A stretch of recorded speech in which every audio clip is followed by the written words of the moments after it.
이렇게 한 주 동안도 참 애쓰고 수고하신 우리 여러분들 예배 오셨는데, 제가 여러분들을 위해서 오늘은 시를 한 편 낭송해 드리도록 하겠습니다. 네. 보통 요즘 인생시 이런 말이 있잖아요. 저에게는 이 시가 인생시고, 그래서 저랑 신앙생활 오래 하신 분들은 또 저 시구나 이렇게 또 생각할 수도 있어요. 섬진강 시인으로 유명한 김용택이라는 시인이 있습니다. 이분이 오랫동안 초등학교 선생님이기도 하셨는데요. 그랬다주라는 시입니다. 제가 낭송하겠습니다. 여러분 화면을 보시면서 함께 보십시다. 이게 아닌데, 이게 아닌데, 사는 게 이게 아닌데, 이러는 동안 어느새 봄이 와서 꽃은 피어나고, 이게 아닌데, 이게 아닌데, 그러는 동안 봄이 가며 꽃이 집니다. 그러면서 사람들은 살았다지요. 그랬다지요. 아멘 해야 될 것 같은 느낌이 드는데. 제가 20대 후반을 넘어서 이제 30대 초반이었던 것 같아요. 그때 저는 가게를 하고 있었어요. 하나님께 다 1부 때는 좀 간증을 했는데 2부 때는 시간이 너무 길어질 것 같아서 이제 하나님 은혜로 가게를 했는데 하나님이 복을 주셔서 가게가 잘 됐어요. 근데 제가 원래 그 가게를 시작할 때, 사업을 시작할 때 하나님께 기도한 부분이 있었기 때문에 언젠가는 이제 가게를 정리해야 되는데, 이제는 하나님이 제가 가게를 시작할 때 기도했던 부분들을 다 응답해 주셨는데, 그러면 나는 신학교 가겠다고 하면서 시작한 가게였거든요. 주의 종의 길을 가겠다고.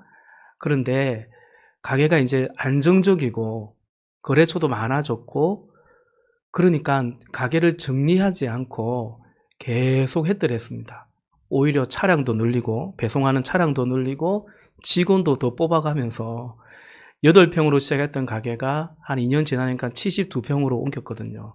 그래서 이제는 거래처도 많이 확보되어 있고, 그러니까 진짜 좀 사장님 같은 그런 이제 노릇을 하고 있었더랬죠. 근데 마음 한편은 계속 불편했어요. 계속 내가 이러면 안 되는데. 그런 그런 이제 터에 어느 날 제가 아시잖아요. 제가 시를 좀 좋아하거든요. 그래서 가끔 시를 읽는데, 그때도 이제 그냥 김용택 시인을 제가 알고 있었으니까 그냥 시집을 읽는데, 그 시의 내용이 너무나 저의 모습 같은 거예요. 저의 처지 같은 거예요. 우리 시가서를 통독했지 않습니까? 성경에도 시가 있죠. 시편이 있는데, 저는 이 김용택 시인의 그랬다지요라는 그 시가 그때 저에게는 시편의 말씀과 같은 무게로 다가왔습니다. 제 마음에, 제 영혼에 큰 울림이 있었더랬죠. 이게 아닌데, 이게 아닌데, 사는 게 이게 아닌데. 그러면서 봄이 오고 또 봄은 가고 사람들은 살았다지요, 그랬다지요. 딱 저의 현실, 저의 모습과도 같았습니다. 제가 왜 오늘 이 시를 함께 나누는가 하면, 요즘 제 안에 하나님께서 늘 우리가 함께 기도하고, 여러분도 그렇듯이 저도 기도하고 묵상하고 그렇게 한 주 한 주 주의 은혜 가운데 살아가는데, 요즘 제 안에 이런 생각과 묵상의 마음을 좀 주시는 것 같아요. 어떤 마음이냐면, 사람들이 꼭 이 시처럼, 그러니까 제가 30대 초반 때, 벌써 한 15년 이상 전이죠. 그때 이 시를 처음 대할 때 정말 내가 그런 것 같아. 그러니까 이게 아닌데 사는 게 이게 아닌데, 그냥 그러면서 한 해 한 달 지나고 살아가고 있는 그 모습이 꼭 나의 모습만은 아니고, 또 그 언젠가의 그때의 상황만은 아니고, 지금 오늘을 살아가고 있는 많은 사람들의 모습이 아닌가라는 묵상이 든다라는 거죠. 이것이 우리의 현실이 아닌가라는 겁니다. 여러분, 세상 사람들 보면, 저도 옛날에 직장 생활할 때 동료들을 가만히 보면 저 사람들은 무슨 낙으로 살까? 무슨 생각을 하고 살까? 그 퇴근 시간 되면 마치 당연하듯이 퇴근 시간 되면 배가 고프잖아요. 6시, 7시 되면. 근데 밥 생각이 안 나고 주로 술 생각이 나는 사람들이 정말 많거든요. 그냥 그것이 당연하듯 그렇게 어쩌다 하루 술 안 마시고 거의 이렇게 한 잔씩 하시는 그런 분들도 많이 보았고, 왜 저렇게 살까라는 생각을 종종 했더랬습니다. 그럼 우리는 어떻습니까? 하나님을 믿는 우리는 이처럼 예배도 하고 묵상도 하고 말씀도 듣고, 그러니까 우리는 말씀을 듣고 때로는 깨닫기도 하지 않습니까? 이게 아닌데, 그래, 이렇게 살면 안 되겠다, 이렇게 깨닫기도 하고 기도도 하고 결심도 하고 그렇지요. 그런데 여러분, 그래서 우리가 뭐가 얼마나 달라지는가? 어떤 것 같습니까? 좀 죄송하지만 아닌 것 같다라는 생각을 해요. 우리는 그래도 듣기도 하고 묵상도 하고 깨닫기도 하는데, 그런데 가만히 보면 그리 달라지기보다는 그냥 그대로 사는 것 같아요. 여러분, 세상 사람들이 주로 어떻게 사냐면 살던 대로 삽니다. 살아오던 대로 살지요. 지금처럼 이렇게 봄의 문턱이니까 봄이 오고 꽃이 필 터고요. 필 것이고, 시간 지나면 꽃은 질 터이고, 어느새 낙엽마저도 질 터이고, 캐롤이 울려 퍼지면서 올 한 해도 그냥 이렇게 또 1년이 가는구나. 이것이 어쩌면 우리의 모습이 아닌가 싶습니다. 그리고 그 안에서 이게 아닌데, 사는 게 이게 아닌데, 그러니까 이렇게 사는 것이 싫은 거죠. 싫기도 하고 실증도 나고 무료하고. 그런데 계속 그렇게 살아가고 시간만 지나가는 것 같으니까 자꾸 조바심이 나고 조급하기도 하고요. 그런 무엇인가 좀 도전하고 새롭게 좀 궤도를 수정하면 좋을 것 같은데, 그게 또 어디 쉽습니까? 그죠? 그럴 만한 환경도 안 되고 용기도 잘 나지 않고, 그리고 무엇보다 결정적으로 이건 아니지만 그러면 나는 어떻게 살아야 되는가? 그럼 나는 무엇을 원하는가? 그래, 이건 아닌데 그러면 뭔가라는 거죠. 그래, 딱 이거야. 나는 이걸 원해. 나는 이렇게 살고 싶어. 이 길을 가고 싶어. 그것도 조금 모호하다라는 것입니다. 여러분, 제가 요즘 그런 생각을 해요. 의외로 적지 않은 사람들이 난 정말 이것을 원한다, 이것을 하고 싶다, 이렇게 살고 싶다, 그것이 있는가 하면 의외로 적지 않은 사람들은 그건 잘 모르는 것 같아요. 다만 이렇게는 살기 싫어, 지금 내 삶은 마음에 들지 않아, 오히려 그 속에서 살아가는 것이 아닌가. 그러면서 어떤 선택을 하긴 하는데 이 안타깝게도 잘못된 선택을 때로 하는 것 같고, 왜냐하면 그 선택도 내가 정말 원해서 한 선택이라기보다는 그냥 이게 싫으니까. 제가 연애와 결혼을 학교 할 때 그런 얘기 하죠. 실제로 제 경험이기도 해요. 우리 특히 자매들, 형제들은 별로 생각이 오히려 더 없어요. 자매들 중에 정말 이 형제다라는 확신이 제가 볼 때 없어요. 평생을 이 형제랑 같이 하고 싶다라는 그 정도의 갈망 내지는 사랑이 없는 것 같은데, 그런데 그냥 흐름이 그러다 보니까 결혼을 해야겠다라고 생각하는 것 같은, 실제로 그런 마음을 저한테 피력한 자매도 있었고요. 제가 연애와 결혼을 학교 할 때 올해는 할 수 있으면 좋겠는데요, 그렇게 말하죠. 혹시 너의 결혼이 지금 너의 그 상황이 싫어서 하나의 출구처럼 생각하는 결정이 되는 건 아닌가? 그런데 그러면 안 된다고 얘기하죠. 그걸 정말 원하는 게 아니고, 이 결혼을 정말 원하는 게 아니고, 다만 지금 이게 싫은 거죠. 부모님 집에서 이렇게 집안 환경마다 다르니까 그냥 이렇게 살아가는 이게 혹은 불안한 거죠. 이러다 나 시집 못 가는 거 아니야? 그런 어떤 갈등 속에서 그러다 보면 여러분 꼭 그 결혼을 말하는 게 아니고 그런 선택이 또 얼마 못 가서 이게 아닌데 가만히 보니 이것도 아닌데 또 그렇게 될 수 있죠. 요즘 그런 생각들을 좀 해요. 두 번째 이제 요즘 기도와 묵상 중에 주시는 깨달음. 그래서 오늘 좀 말씀을 나누면 좋겠다 생각한 건 뭐냐면 그렇게 살아가는 사람들을 대하는 저의 어떤 생각과 태도에 관해서 요즘 좀 깨달음을 주시는 것 같아요.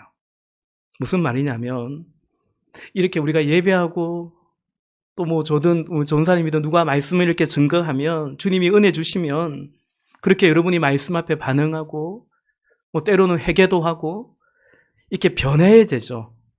사실 이제 당연히 설교자는 목회자는 그걸 원하고 기도하고 기대하는 거 아니겠습니까?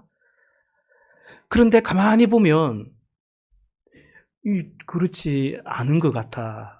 가만히 보면 그렇지 않다는 것을 종종 봅니다.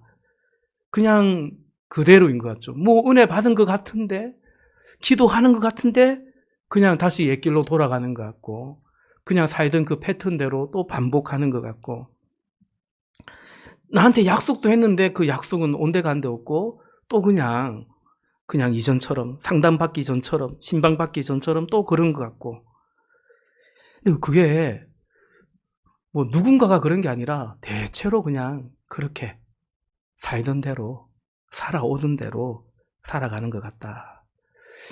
어른들은 보통 그래요. 나이가 들면 들수록 잘 안 바뀝니다, 사람이. 여러분 제가 이제 내년 되면 우리 나이로 50이 되는데요. 안 바뀔 겁니다. 이미 굳어가지고 잘 안 바뀌어요. 근데 성령의 은혜 가운데 은혜로 하루하루 그냥 기도하며 살아가는 거죠. 근데 청년들은 그래도 이제 뭔가 스폰지처럼 쫙쫙 빨아들이고 바뀔 것 같다 하고 그 청년 사역을 안 해본 목사님들은 청년들은 그렇지 않냐고 너무 목사님 좋을 것 같다고 목사님 교회 청년들이 그래도 많은 것 같다고 그런데 정작 청년 사역을 좀 한 목사님들은 그 말에 동의하지 않습니다. 늘 스폰지처럼 쭉쭉 빨아들이고 뭐 얼마나 바뀐다고 여러분 잘 생각하셔야 돼요. 청년들도 잘 안 바뀌어요. 여러분 살아온 세월의 무게가 이미 만만치 않습니다. 한 30년 살다가 만나서 결혼해 보십시오. 이 사람 30년 살았어요. 나하고 연애해봤자 1, 2년 한 거예요. 그것도 안 하기도 하죠. 꼭 해야 되는 것도 아니고. 그러니 그 사람이 뭐 오죽해서 뭐 하성에서 뭐 금성에서 온 남자니 여자니 그런 말들이 있는 거죠. 그 사람들은 살았다지요? 그랬다지요. 정말 그런 것 같아요. 근데 목회자로서 그렇게 왜 변하지 않을까? 왜 또 그냥 뒷걸음치고 또 이렇게 옛 모습으로 돌아갈까? 그걸 바라보고 있는 저 안에는 이 목사의 고민이 있죠. 번뇌가 있습니다. 답답한 마음이 사실 있습니다. 쉽게 말해서 왜 변하지 않지? 성도들이 변하지 않는 것에 대해서 뭐 사실은 뭐 좀 화가 날 때도 있고 그러나 그거보다는 자괴감이 많이 듭니다. 저의 한계를 느끼는 것 같고 참 미안한 마음도 많이 들고 그런 실망, 제 스스로에게 자책감을 느낄 때도 많아요. 그리고 때로는 솔직히 하나님께도 좀 답답하고 서운한 마음이 들 때도 있어요. 왜냐하면 제가 봐도 너무 어느 지체를 볼 때 삶이 고달파요. 지칠 만도 해요. 하나님, 바라보는 나도 힘든데 지는 어떻겠나 생각하면 기도는 하지만 마음이 답답하고 하나님 웬만하면 좀 응답해 주시죠. 좀 이제 그 문 좀 열어주시죠. 뭐 우리가 시편 같이 읽었지만 아니 무덤에서 주를 기억할 자 누가 있습니까? 좀 그런 생각이 속상한 마음이 들기도 하고 또 그러다가 하나님께 좀 빡친 것 같으니까 또 약간 또 미안하기도 하고 하나님 죄송합니다. 그러기도 하고 여러분 이것이 꼭 저만의 갈등이나 번민이 아닌 것 같습니다. 우리 모두 다 좀 변하면 좋겠다. 나도 변하면 좋겠고 주변도 좀 바뀌면 좋겠고 이 나라와 이 민족도 좀 바뀌면 좋겠고 물가도 좀 내려가고 집값 좀 떨어지면 좋겠고 변하고 싶은데 징그럽게 변하지 않을 때 더럽게 변하지 않을 때 거기서 오는 어떤 피로감, 실망이 있는 거죠. 그 가운데 요즘 성령님이 주시는 깨달음과 은혜가 뭐냐면 그것을 인정하게 되는 것 같아요. 이게 아닌데, 이게 아닌데. 그러면서 또 사람들이 살았다지요, 그랬다지요. 그걸 인정하고 수용하는 법을 조금씩 배우는 것 같습니다. 그 안에 더 은혜 주시면 이제 그 사람들을 수용하는 것 정도가 아니라 연민의 마음이 들기도 하고 동정의 마음이 들기도 하고 하나님의 긍휼의 그 마음을 가지게 되는 것 같습니다. 그리고 그 은혜 때문에 깨닫고 감사한데요. 그것은 곧 우리를 향한 주님의 마음이구나. 여전히 주님은 산 같아서 여전히 그 자리에 계신다는 것을, 나는 여전히 변하지 않고 거기에 있는데 주님은 여전히 그런 우리를 기다려주시고 사랑해주시고 품어주시고, 하나님 사랑이 그렇다라는 것을 몰랐던 것은 아니지만 조금 더 이렇게 피부로 느끼는 것 같아요. 그리고 다른 사람들을 그렇게 바라보아야 된다는 것도 깨닫게 되고, 또 그런 마음을 주시니 평안도 임하고 감사할 수 있고 더 간절히 기도할 수 있어서 또 감사한 것 같습니다. 그런데 최근에 또 깨닫는 게 뭐냐면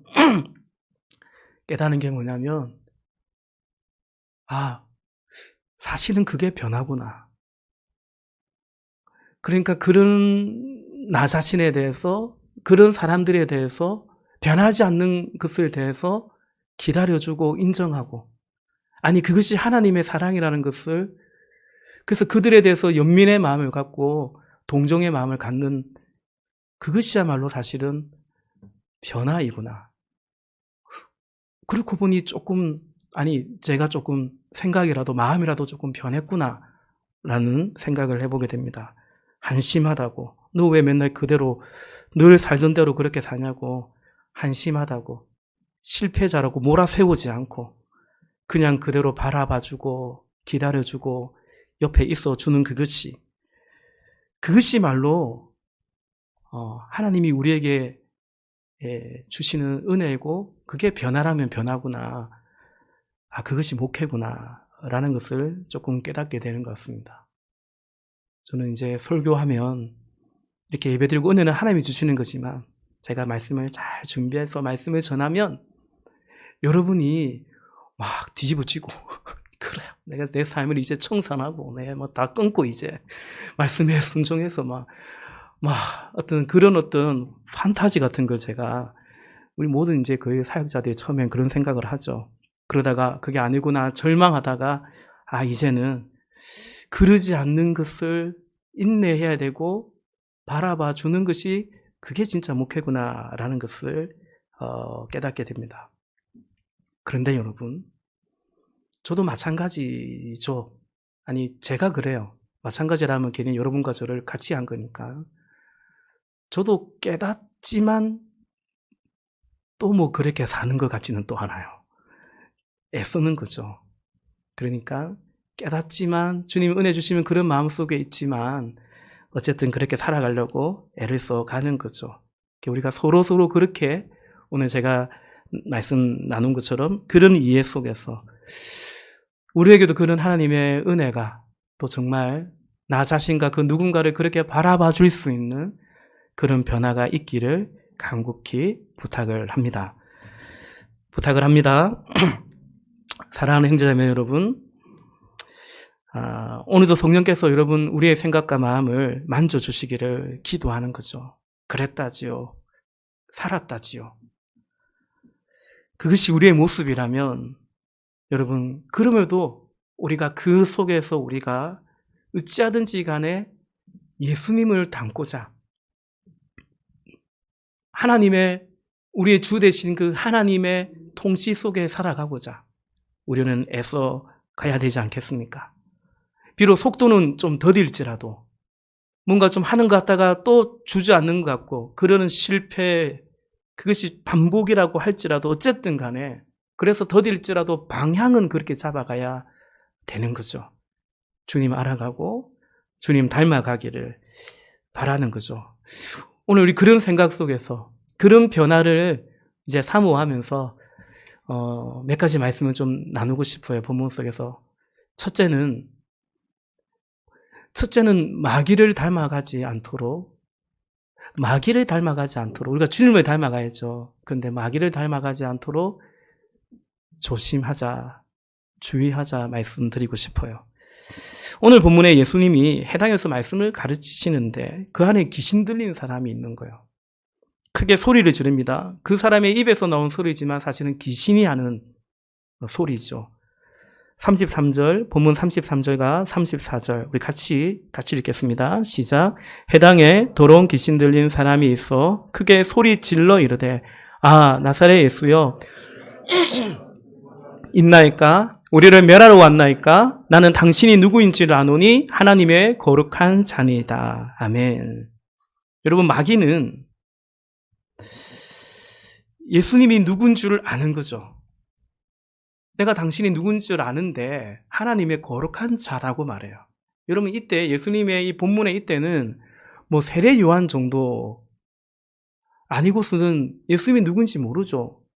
그래서 고향에서 배척당하시고 저 뭐 요셉의 아들 아니냐. 쟤 목수하다가 갑자기 왜 저래? 사실은 그런 어떤 때죠. 그리고 점점 이제 예수님이 병 고치고 귀신 쫓고 하니까 사람들이 점점 열광하기는 했던 때입니다. 근데 예수가 누군지는 모르는 거죠. 근데 귀신이 알아봐요. 귀신이 귀신같이 알아보고 나는 당신이 누구인 줄 아는데 하나님의 거룩한 자라고.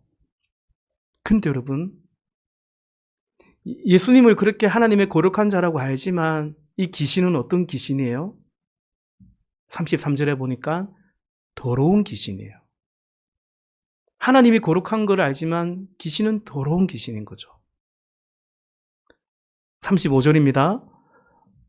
예수께서 꾸짖어 이르시되 잠잠하고 그 사람에게서 나오라 하시니 귀신이 그 사람을 무리 중에 넘어뜨리고 나오되 그 사람은 상하지 아니한지라. 아멘.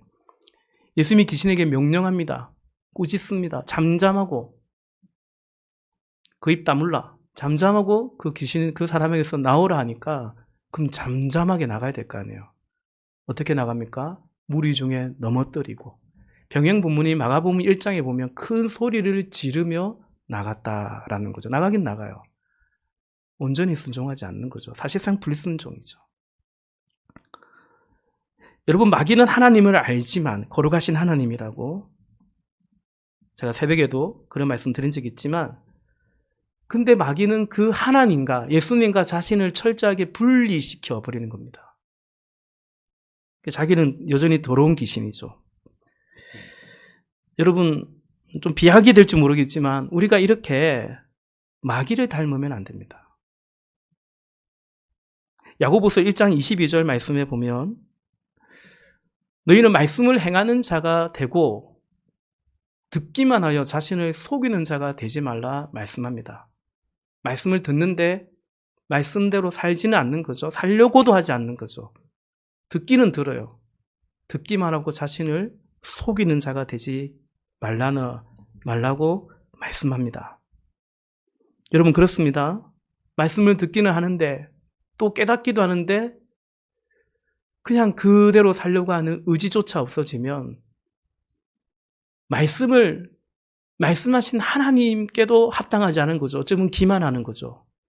그러나 자신에게도 사실은 자신의 인생도 기만하는 것이고 속이는 것이 될 수 있죠. 그러면 이게 아닌데 말씀 들을 때 이게 아닌데 깨닫기는 하는데 어느 시점이 되면 말씀대로 행하지 않으면 어느 시점이 되면 더 이상 듣기도 싫은 거죠. 깨닫기도 싫은 겁니다. 말씀 들으면 뭐해? 난 그대로 안 살걸. 은혜 받으면 뭐해? 내 삶은 안 바뀔걸. 스스로에게 실망과 자괴감이 들면서 영적인 침체가 오기 쉬워요. 또한 그렇지 않으면 더 심각하다고도 할 수 있는데 아예 그런 갈등, 그런 어떤 감각이 사라질 수도 있습니다. 괴롭지도 않아요. 그러니까 말씀을 말씀이고 나는 나죠. 목사님 암만 말씀해 보십시오. 나는 막 살던 대로 살 겁니다. 이미 말씀과 자기의 삶을 분리시켜 버려요. 그러면서 그것에 점점 익숙해져 가는 거죠. 그러면 여러분 좀 가격한 표현이지만 예수 믿는데 마귀 닮은 꼴의 신앙이 될 수 있습니다. 내가 아는 바 하나님은 거룩한 하나님인데 더러운 귀신, 거룩하지 않는 거죠. 내가 아는 바 하나님은 사랑의 하나님인데 나는 사랑하지 않는 거죠. 하나님은 용서의 하나님인데 나는 여전히 그 사람과의 관계를 절대 풀 수 없다고 그렇게 살아가는 거죠. 두 번째 여러분, 우리가 어쩌든지 예수님 닮아가야 되는데요. 두 번째, 마귀의 나라가 아니라 마귀적 삶이 아니라 우리는 예수님의 삶을 하나님의 나라를 동경할 수 있기를 바랍니다. 하나님의 나라를 동경하고 살아야 돼요. 본문에 예수님이 귀신 들린 사람을 고치십니다. 병도 고칩니다. 오늘 읽은 본문에 베드로 시몬의 장모의 열병도 고치시는데 예수님이 꾸짖었다 나와 있거든요. 그러니까 그 시몬의 장모도 그 악한 어둠의 영의 역사, 그 질병이 그랬다는 것을 충분히 알 수 있죠. 여러분, 예수님은 그처럼 수많은 사람들의 병을 고치고 귀신을 쫓았습니다. 여러분, 그것은 곧 수많은 사람들을 예수님이 섬기신 것입니다. 오늘 예수님께 병난 그 시몬의 장모가 예수님과 그 사람들을 수종 들었다가 나와 있는데 사실은 예수님이 그 병자를 먼저 시중 들고, 세 번으로 보면 시중 들었다는데 시중 들고 수종 든 것입니다. 우리 본문 40절 같이 볼까요? 오늘 본문 40절 같이 읽어보겠습니다. 해질 무렵에 사람들이 온갖 병자들을 데리고 예수께서 일일이 그 위에 손을 얹으사 고치시니. 아멘. 예수님은 그처럼 수많은 사람들의 병을 고치고 귀신을 쫓죠. 근데 오늘 본문에 보니까 온갖 병자들을 데리고 나오는데 예수님은 하나님이시니까 그죠?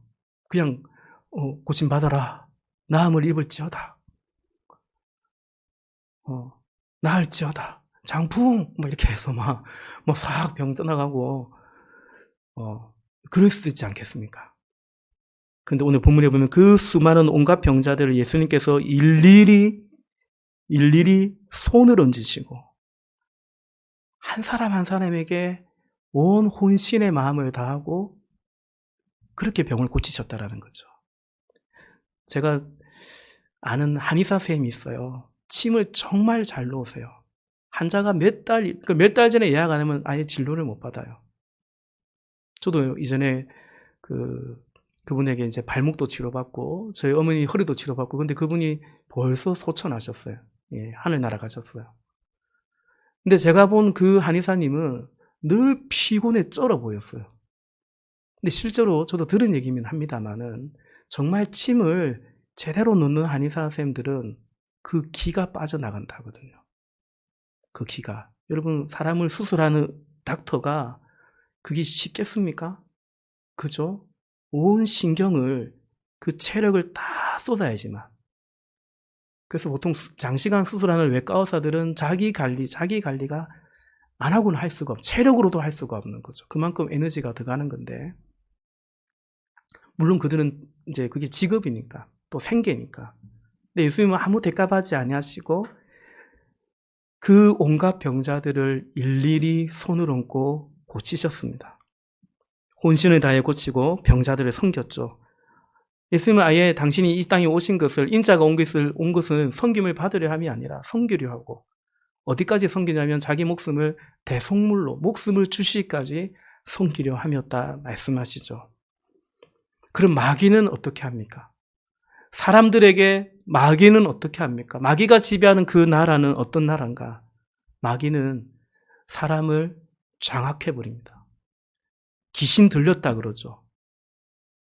귀신이 지배해서 자기 의지와 상관없이 귀신에게 꼼짝 탈사 못하게 그렇게 누르는 거죠.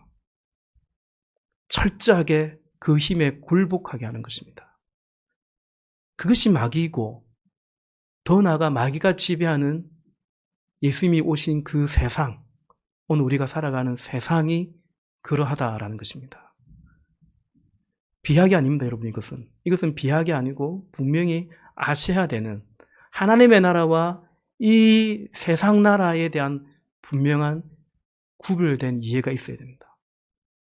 예수님이 이 땅에 오신 것은 그 마귀를 멸하시고 하나님의 나라를 전파하신 거죠. 요한일서 3장 8절 말씀에 보면 하나님의 아들이 나타나신 것은 이 마귀의 일을 멸하려 하심이라 말씀합니다. 마귀는 병을 주고 사람들을 그렇게 해코지라고 해롭게 하고 해를 입히고 상하게 합니다. 지금 이 세상도 그렇죠. 어딘가에 우리가 해를 입고 누군가에게 손해를 끼치기도 하고 손해받기도 하고 원튼 원치 않든 마음이 상하고 이렇게 상함은 있습니다. 하나님의 나라는 더욱이 완성되는 하나님 나라 천국은 그렇지가 않습니다. 거기에서는 그 누구를 해함이 없습니다. 해치지 않습니다. 상함도 없습니다. 이사야서 65장 25절 말씀해 보면 이 완성된 하나님 나라에 대한 예언이거든요. 이리와 어린 양이 함께 먹을 것이며 사자가 소처럼 짚을 먹을 것이며 서로 약육 강식이 없는 거죠. 사자가 누군가의 생명을 앗아가고 내가 살려니 먹어야만 되고 그게 아니라 뱀은 흙을 양식으로 삼을 것이니 나의 성산에서는 해함도 없고 상함도 없으리라. 나의 성산에서는 해함도 없고 상함도 없으리라. 이것이 우리가 대망하고 갈망하는 이 땅에서는 온전히 이렇게 이루어지기 힘들지만 하나님의 나라입니다. 그런데 여러분, 그런 죄악과 어둠에서 그래서 상함과 해함 속에 살아가는 우리를 건지시기 위해서 예수님이 해를 입으셨고요. 예수님이 상함을 받으셨죠. 우리가 잘 아는 이사야서 53장 말씀해 보면 그가 찔림은 우리의 허물 때문이고 그가 상함은 우리의 죄악 때문이라. 그가 징계를 받음으로 우리는 평화를 누리고 그가 채찍에 맞음으로 우리는 나음을 받았도다. 아멘.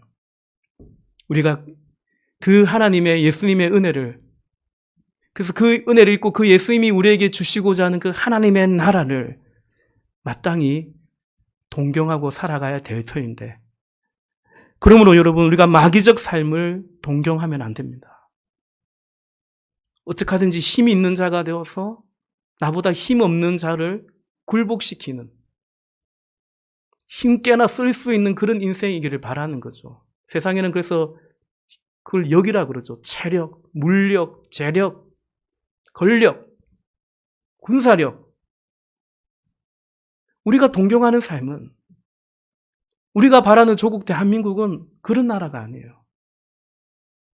누군가를 지배하고 내가 원하는 대로 굴복시키려고 내 자식마저도, 내 배우자마저도 그걸 바라고 살아가서는 안 되는 거죠.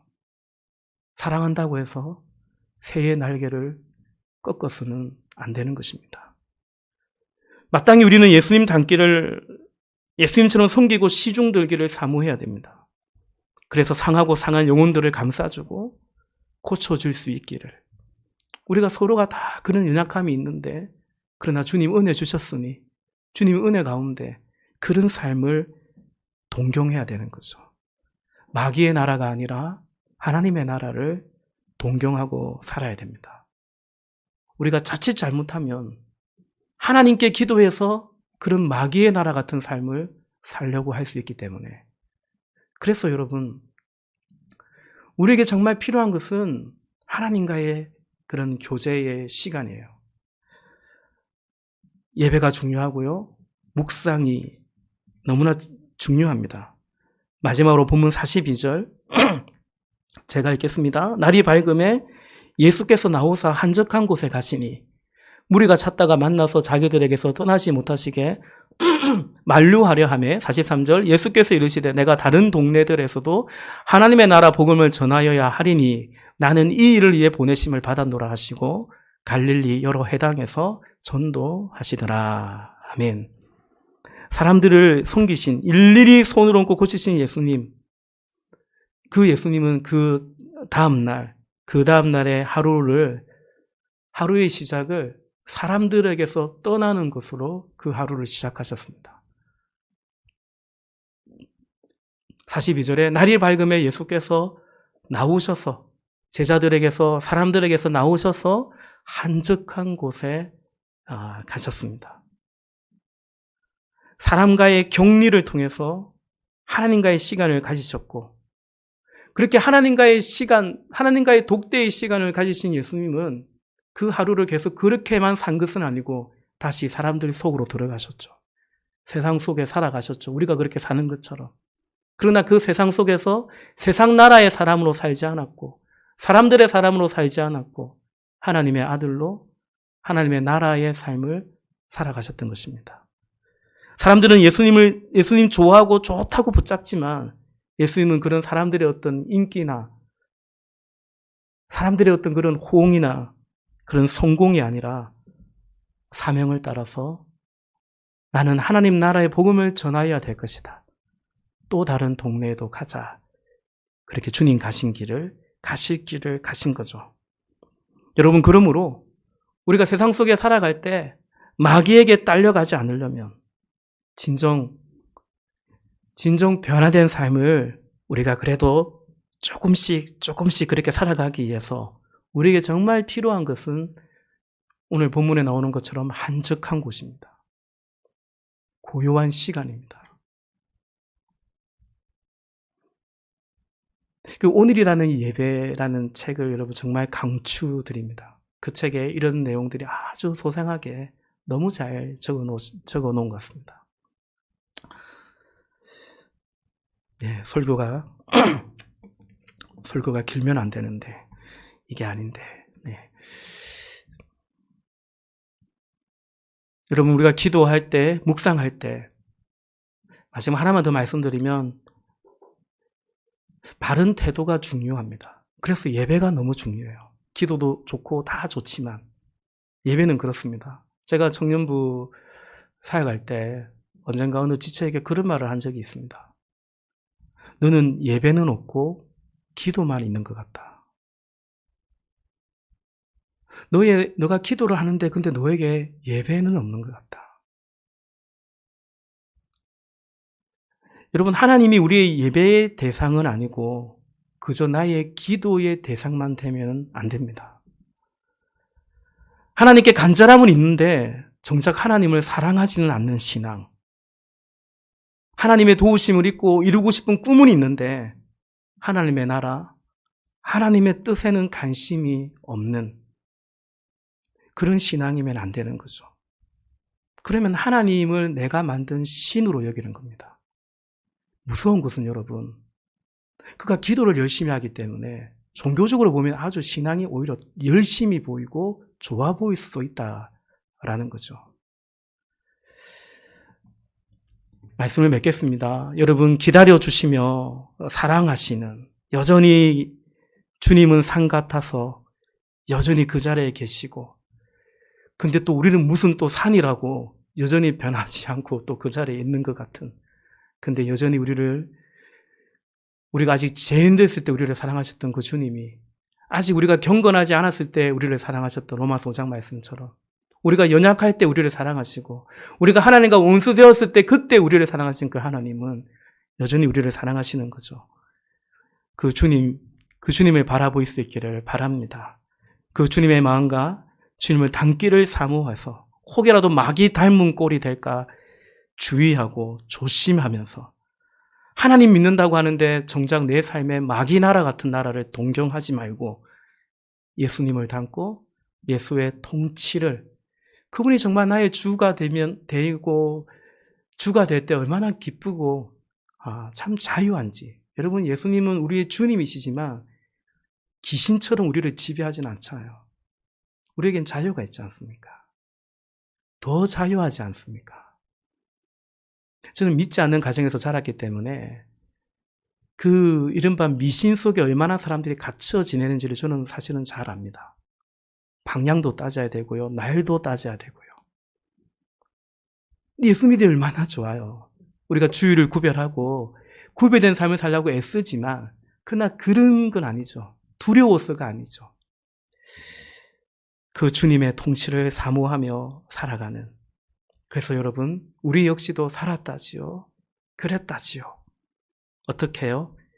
늘 기도하고 기도하려고 애쓰고, 그래서 또 묵상하고 성찰하면서 어쩌든지 주님 닮기를, 주님도 알아가고 사랑하기를 그렇게 다짐하고, 또 그러다가 또 털썩 주저앉지만 그러나 여전히 우리를 사랑하시는 그 주님, 그분의 손을 붙잡고 또다시 일어나며 그렇게 주님의 나라를, 그 천손길을 향해서 뚜벅뚜벅 걸어가시는, 그렇게 살았다지요. 그랬다지요. 이것이 우리의 시가 되고 우리의 노래가 될 수 있기를 주님의 이름으로 축복합니다. 아멘.